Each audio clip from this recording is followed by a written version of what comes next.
Assalamualaikum warahmatullahi wabarakatuh. Hi guys, my name is Cindy Tricia. In my podcast, I will explain about the problems experienced by students because of the difficulty in digesting the material conveyed by educators. So, enjoy watching. Jadi guys, di sini aku mau sedikit menjelaskan tentang apa aja sih kesulitan yang dialami murid dalam memahami materi yang disampaikan oleh tenaga pendidik. Ini aku ambil dari kisah aku sendiri dan yang aku rasakan bersama teman-teman aku dan yang aku lihat juga. Setiap murid itu mempunyai tingkatan pemahaman yang berbeda-beda dalam materi pembelajaran yang diberikan oleh tenaga pendidik. Ada murid yang sekali dijelaskan bisa langsung mengerti atau paham, dan ada yang harus berulang-ulang kali dijelaskan baru bisa mengerti. Nah, di sini kesalahan tenaga pendidik adalah ia hanya mau menyampaikan materi tanpa memikirkan apakah materi tersebut bisa tersampaikan dengan baik kepada murid tersebut atau tidak. Nah, kita sebagai calon tenaga pendidik nih, kita harus tahu apa aja sih yang menjadi penghambat murid dalam memahami materi yang disampaikan. Dalam dunia pendidikan, salah satu permasalahan yang dihadapi itu ini.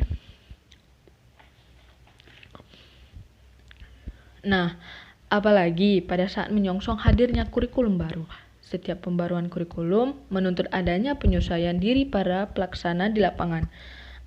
Dapat kita katakan penanganan pengembangan tenaga pelaksana di lapangan sangat lambat, yang mengakibatkan kesenjangan antara saat dirancangkan berlakunya kurikulum dengan saat dimulaikan. Dalam masa transisi yang relatif lama ini, proses pendidikan berlangsung kurang efisien dan efektif.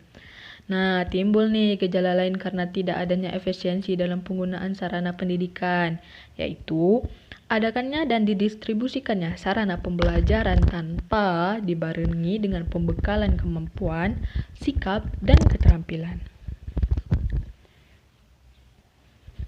Nah, ada juga nih beberapa penyebab kesulitan belajar para murid. Yang pertama, faktor internal. Faktor ini tuh berasal dari individu itu sendiri guys, dari dirinya sendiri. Penyebabnya adalah gangguan kesehatan, kelainan pada pendengaran dan penglihatan, dan lain sebagainya. Terus yang kedua, faktor eksternalnya, yaitu faktor yang dari luar individu itu sendiri. Seperti kondisi belajar yang tidak kondusif, beratnya beban belajar, dan lain sebagainya. Nah, dari sini nih, kita bisa mengatasi permasalahan tersebut dengan satu, kita bisa memindahkan tempat duduk murid tersebut. Ini tuh untuk anak yang mengalami kesulitan pendengaran dan penglihatan. Jadi, kita bisa memindahkannya untuk duduk di depan. Dengan cara ini, diharapkan mereka bisa melihat tulisan di papan tulis lebih jelas dan bisa mendengarkan semua informasi belajar yang dirancangkan oleh guru. Terus yang kedua, program remedial. Jadi guys, kita sebagai tenaga pendidik bisa menggunakan cara ini ketika para murid gagal mencapai tujuan pembelajaran. Contohnya kita mengadakan ulangan ataupun latihan, tetapi nilai murid tersebut tidak sesuai dengan nilai yang kita harapkan. Kita berharapnya tuh mereka tuh dapat nilai 90, 80, atau mungkin lebih bagusnya 100. Ini yang mereka dapatkan tuh hanya cuma misalnya 40, 50, atau 30 gitu, kan tidak sesuai yang kita harapkan. Jadi yang kita ajarkan selama ini tuh sia-sia gitu. Jadi kita bisa mengulangi ulangan tersebut sekali lagi, dan diharapkan dari remedial ini para murid tuh bisa sesuai dengan nilai yang kita harapkan tadi. Nah, terus yang ketiga, suasana belajar yang menyenangkan. Seperti yang kita ketahui, biasanya tuh dari jam 11, 12, sampai pun jam 2, itu waktu jam tidur siang kan. Ini tuh sering aku alami dan teman-teman aku alami, dan juga mungkin dari teman-teman juga ada yang mengalami hal yang sama? Aku rasa iya. Sering kan kita melihat mereka tuh tidur pada jam tersebut karena memang waktunya tidur gitu.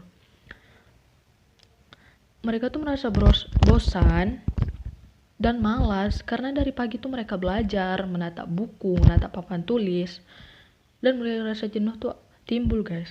Nah, kita tuh sebagai tenaga pendidik harus memutar otak bagaimana caranya kita tuh agar para murid tidak merasa bosan. Nah, dengan contohnya kita bisa menggunakan Infokus dengan memutar video yang masih kita bisa memutar video yang menampilkan pelajaran kita hari ini dengan animasi-animasi gitu, guys, dan memberikan back sound yang membuat para murid kita itu tuh semangat, guys. Dan yang aku alami pada saat guru aku seperti itu kemarin melakukan hal itu, kami tuh para murid satu kelas itu merasa semangat gitu, merasa tertarik untuk menonton. Nah, dari cara ini tuh diharapkan para murid tuh bisa lebih semangat dalam belajar gitu. Oke, guys, murid yang berhasil dalam belajar akan mengalami perubahan aspek kognitifnya. Perubahan tersebut dapat dilihat melalui prestasi yang diperoleh. Pembelajaran merupakan hal penting dan menjadi inti dalam proses pendidikan. Pembelajaran menurut Kamus Besar Indonesia adalah proses cara menjadikan orang makhluk hidup belajar. Dan ada nih juga, guys, menurut Dimyati dan Mujiono menyatakan bahwa pembelajaran adalah kegiatan guru secara terprogram dalam desain instruksional untuk membuat murid belajar secara efektif yang menekankan penyediaan sumber belajar.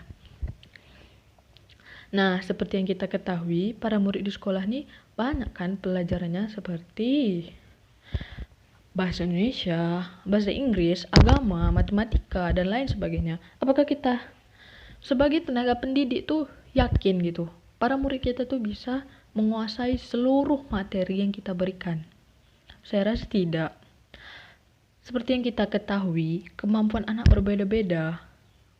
Ada anak yang hanya mahir di matematika, ya mahir dalam menghitung, membagi, mengkali, tetapi dia tidak mahir dalam agama, berolahraga gitu. Dan ada juga anak yang mahir dalam olahraga.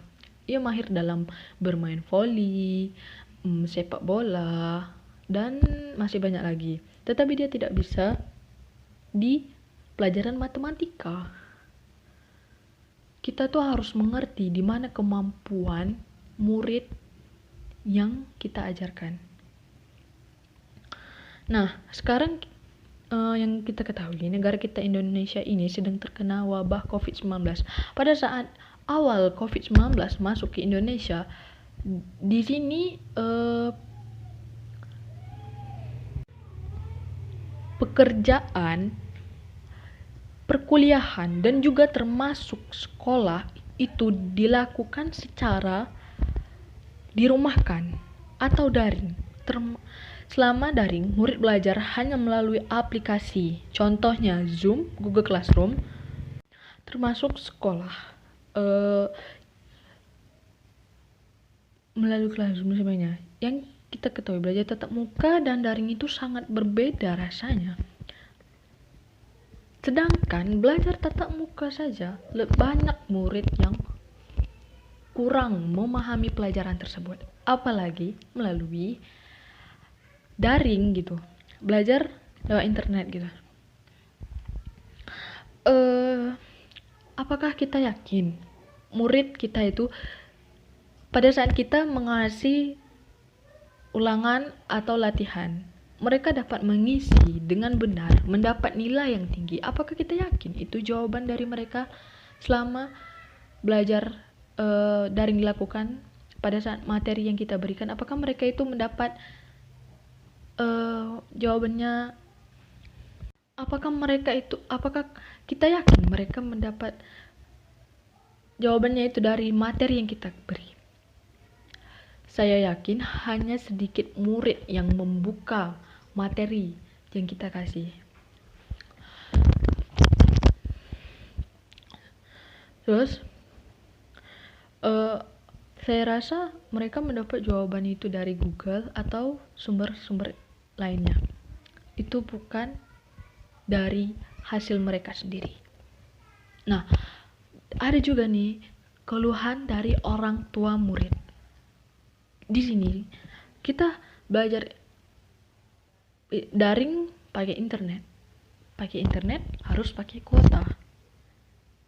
Sedangkan orang tua murid di sini mengeluh